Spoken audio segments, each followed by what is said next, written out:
Nagpaalala ang DTI sa mga tumatangkilik sa mga holiday discount at raffle. Alamin yan sa report ni Hazel Alviar.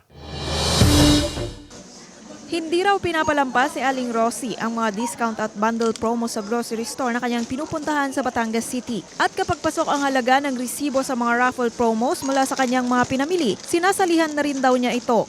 Nagbabaka sakali po baka manalo. Baka po pala rin sa hirap po ng buhay. Mga grocery items sa may diskwento rin ang hanap ni Aling Vivian para raw makatipid at dagdag kita na rin sa kanyang maliit na tindahan. Yung mga discount na sayang din naman, may mga isang beses na free, di kay malaking bagay na yun. Ngayong holiday season, hindi maikakailang kabi-kabilaan na rin ang mga diskwento at raffle promos na inaalok ng iba't ibang mga negosyante at establishmento para mainganyo ang mga mamimili. Kaya payo ng Department of Trade and Industry, mahalagang laging suriin kung may kaukulang permit ang mga promo mula sa kanilang ahensya upang maprotektahan ang mga mamimili mula sa mga maling advertisement at mapanlinlang na mga promotion para makabenta. Any kind of sales promotion, sabi ko nga hindi lang siya raffle, dapat may permit yan ng Department of Trade and Industry.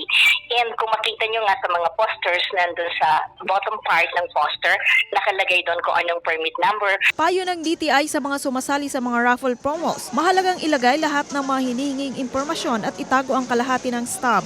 Marami pong hindi nakakaalam nito that employees of the sponsor, advertising agency, and their relatives up to second degree of consanguinity or affinity are disqualified. Samantala, bukod sa mga Christmas basket at iba pang mga material na panregalo, nauuso rin ang mga nabibiling gift certificates. Kaya binigyang diin rin ng DTI na dapat walang expiration date ang mga ito. Expiration date for HSC is only allowed if it is given as token. Kunyari, yung isang establishmento, magbibigay siya ng parang in appreciation nung pagka-patronize ng customer sa kanyang store. Kasama si Kel Ravaca, Hazel Alviar, Balitang Southern, Tagalog.